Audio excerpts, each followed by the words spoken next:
Guys, good morning. Tako sa inyo itong chainsawer yan. Ito yung chainsawer para dyan sa generator na yan. Bali, kaya kita nyo. Ito yung chainsawer namin. Yan. Bali yung chainsawer na yan guys, dalawa. Tapos yung generator, apat. So, paliwanag ko lang sa inyo kung paano nagpa-function tong chainsawer at saka kung paano siya yung ano yung proseso niya.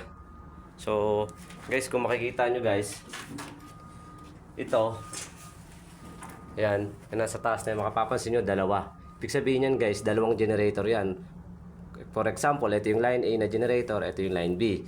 So kung gagamitin natin line A, ito, papalit lang tayo dito. Ito yung tinatawag na changeover or MTS, manual transfer switch. So kung mapapansin nyo rin guys, yan, sorry, nabubulol na ako. Ito yung load side. Ito, mapapansin nyo.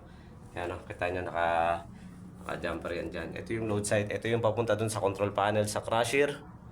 So, ito na yung papunta ron. Kung either may problema tong generator na isa, pwede natin gamitin tong isa. Ilipat natin dito yan. Kung may problema tong generator, nagka-problema, pwede tayo mag-switch para dito sa kabila. Para masupplyan to. Yun yung trabaho niya. So, bali ito, hindi pa to halos final guys. Bali, tumawag na sa akin yung engineer ng Riyadh sa electrical. Pinapa-disconnect itong naka-jumper. So, ayan yung kabila. Na-disconnect ko na yun guys. So, ayan. Baka pumunta sila ngayon kasi ayusin to. Si setup. Hindi pa kasi to final. So, ito yun para sa bagong crusher namin.